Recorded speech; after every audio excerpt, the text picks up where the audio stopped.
The reign of self-compassion. In order to unfold, self-compassion depends on honest, direct contact with our own vulnerability.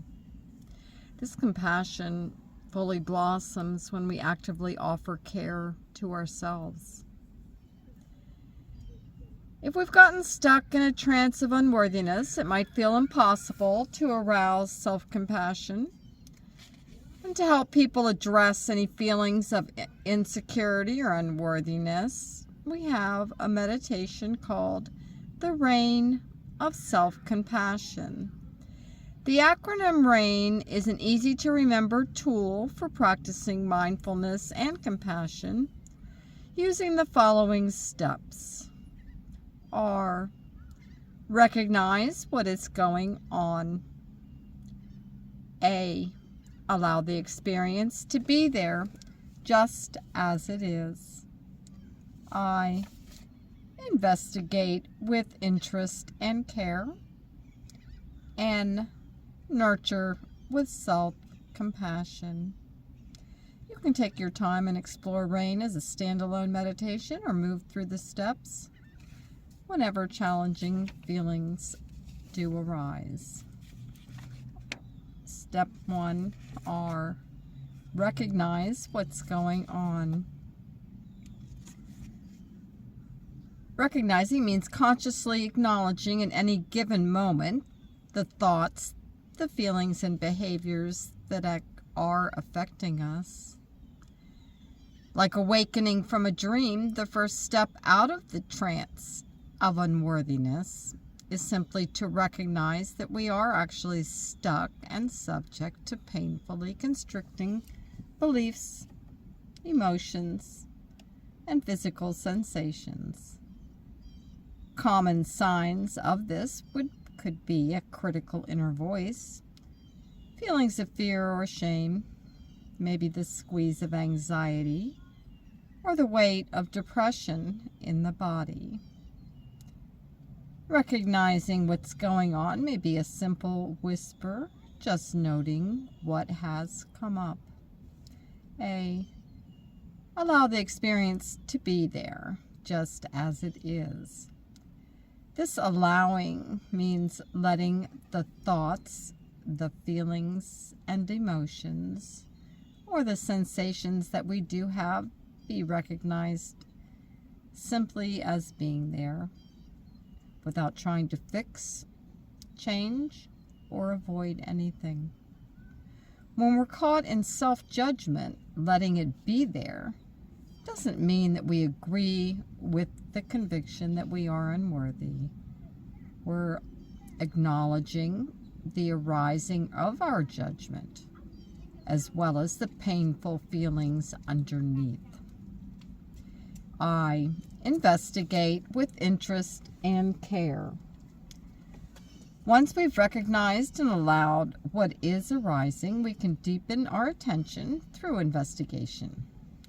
To investigate, you can call on your natural curiosity or the desire to know truth, and perhaps direct a more focused attention to your present experience. You might ask yourself, what most wants my attention? What am I believing? How am I experiencing this in my body? And what does this vulnerable place want from me, and what does it most need? Whatever the inquiry or investigation will be most transformational if you can step away from conceptualizing and simply bring your primary attention to the felt sense in your body.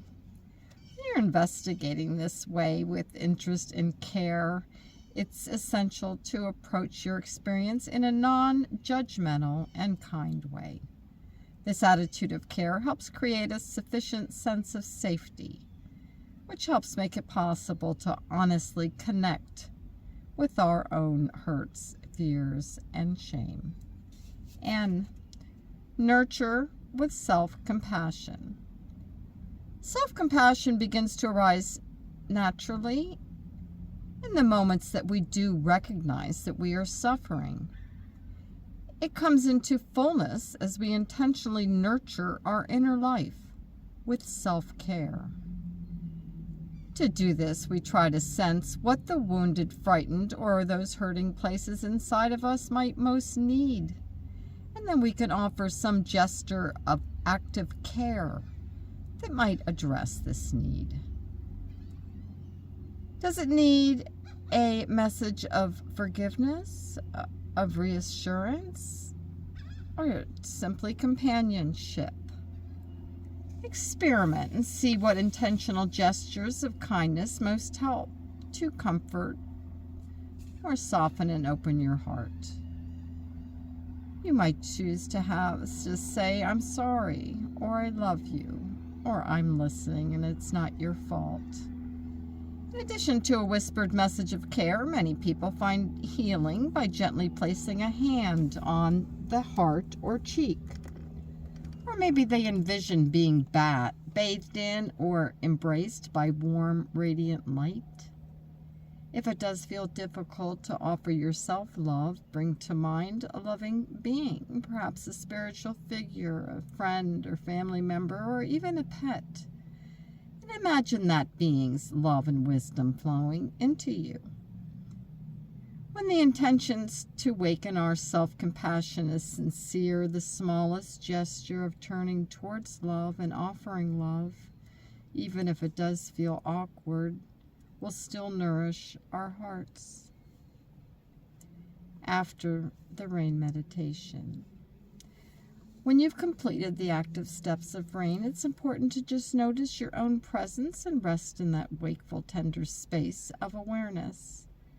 The fruit of rain is realizing that you're no longer imprisoned in the trance of unworthiness or in any limiting sense of yourself. In other versions of rain, this is the end not identified. And you give yourself the gift of becoming familiar with the truth and natural freedom of your being, which is mysterious and incredibly precious. The rain of self-compassion is not a one-shot meditation. As you practice, you may experience a partial shift or perhaps a more subtle sense of warmth and openness, a widening in perspective, or perhaps a softening of your heart or the quieting of stories. Rain is a practice for life. It's a way of transforming any doubts and fears with your own healing presence. Each time you're willing to slow down and recognize what's going on, you're in the perfect position to then decondition those old habits and limiting beliefs and use neuroplasticity to create positive and healthy change.